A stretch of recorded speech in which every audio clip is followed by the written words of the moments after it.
Hi guys, welcome back to my channel. It's MS Scott here, ready to do a little update. It's been about a week since I filmed a video and I'm going to let you know what's been going on.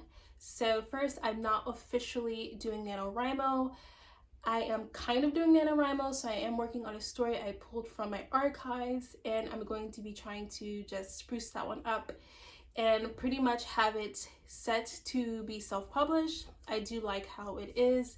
I know a lot of times it's good to set your work aside for months, and this was from 2019, so it's been a while, and I was going over it and rereading it and I really like it, and so I think I'm going to go ahead with that one.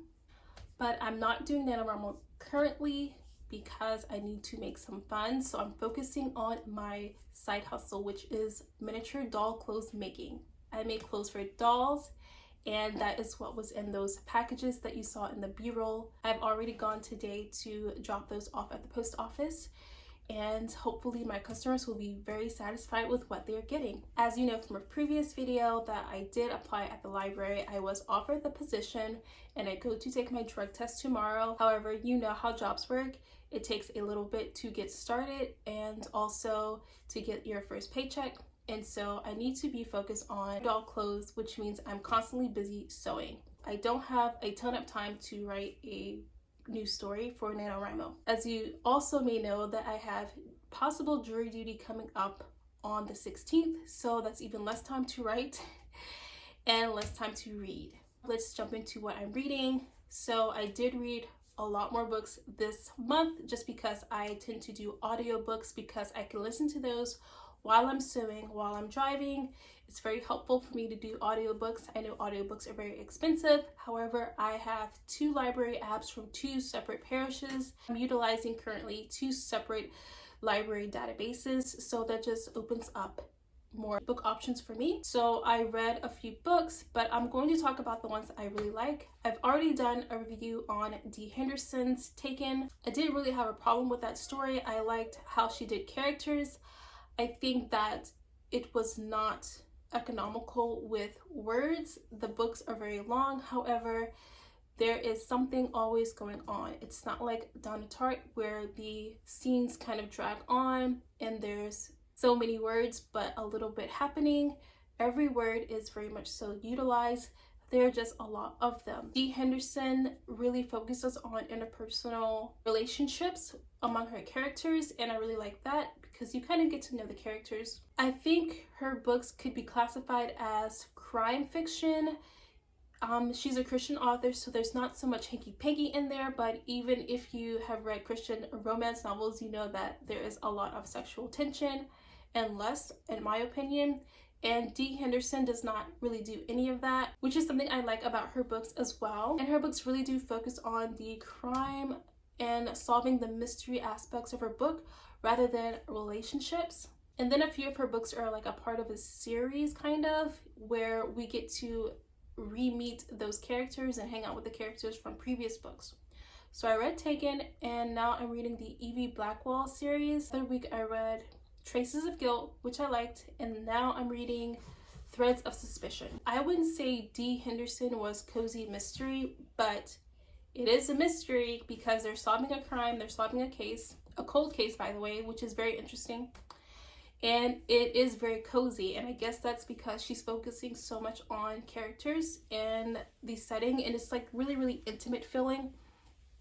And so I really am liking the experience. Plus there's quite a few of them on audiobook, which works for me. I tend not to care about which order I get books in. I typically just get what's ever available for the borrow and on audiobook. So I've kind of looked up and read these in order, and so I think I'm going to try to keep track of that just because of all the details that she's putting in the books. I don't want to get lost, and I definitely don't want to miss any developments that happen between the characters, especially romantically, since like I said, there's not much there. So if I read something out of order, I might miss something major. I am hoping to get into some more science fiction just because my book that I'm working on is a cozy sci-fi, which is a thing, but I might switch it over to cozy mystery paranormal. I'm not sure though. So stay tuned for that if you want to see more information about my book that I'm working on. But for right now, I'm not going to be saying much on that until I have more things finalized. Going forward on my channel, I don't think I'll be doing any more book reviews. I kind of don't like that aspect of like critiquing books, but of course I'll let you know what I'm reading currently, and I'll probably only mention books that I really like by title and author and everything like that, and give you a little bit of information on them just in case you might like them.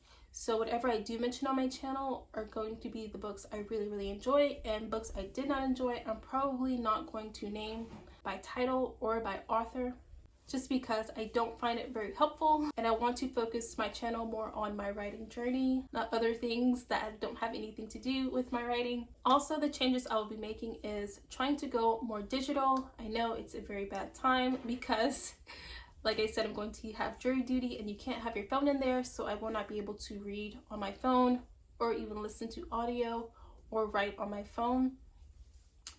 I will be probably writing longhand, or maybe I'll try to sneak in a book. I'm not sure what is allowed in jury duty.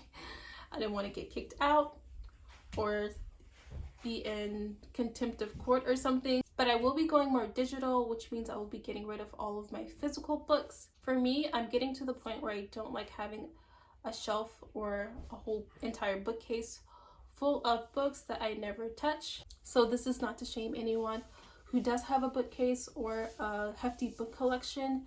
I just don't have the space to house a lot of books. Also, I'm trying to stop writing longhand if I can. I love handwriting, I love notebook. While I will be practicing handwriting, probably I will try to write more and more via a digital keyboard. I'm very unhappy with my computer, so I plan to get a tablet, not an Apple, because $300 is very expensive for me at the moment. And I think the Amazon Fire 8 HD or 10 HD is a very affordable option. From what I hear, they're always on sale, and the Amazon 8 is actually under $50 right now. And so I will be linking my Bluetooth keyboard up to that to write via Google Docs. That's what I use now. And I know some people think better when they write longhand, you know, for the flow, or you can train yourself to write digitally. And I think it's beneficial because it's one less step for you. As long as you're saving your work constantly, also emailing your work updates or like latest documents to yourself, just in case your phone crashes or your tablet or computer crashes, so you have that backup saved, is a good idea. But what I'm finding is the things that I write down physically tend to get lost when I'm ready to work on them. I don't keep up with them very well, I would say, which is bad on my part. It's not a reflection of anyone else who prefers longhand. I'm really appreciating the fact that whatever I've written in my phone, I could go and do a search, even if I don't know what document it's in or like where it's at. I can go in the search bar and it will bring it up. That's really helpful for me, and things tend not to get lost like that.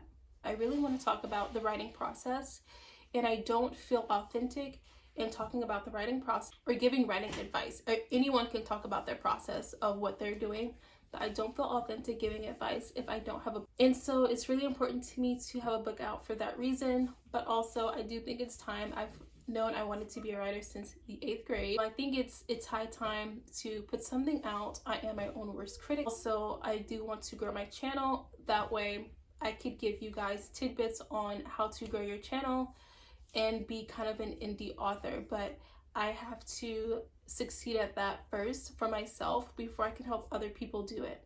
So don't be alarmed if you see me talking about my writing process. Currently, it's not going to be like me advising anyone to do it my way. It's just going to be, oh, this is my process. I'm writing this today. I did this many words today. I'm having trouble with this. It's not going to be advice until I have put out something that you guys can fact check. So sorry the video was so short and kind of lightweight, but I just wanted to give you all an update so you wouldn't think I fell off the face of the earth. But you can probably assume that I was writing or something, but I am currently very busy. I hope you all like the new direction of my channel, and I hope to have some more writing progress videos up very shortly. Even though I'm not doing NanoWrimo, I am gonna try to do a vlog here and there at least once a week, just so YouTube keeps my channel in the algorithm. So if anything in the video interests you, please give it a like. If you want to see more, please subscribe, but you don't have to. And until next time, bye.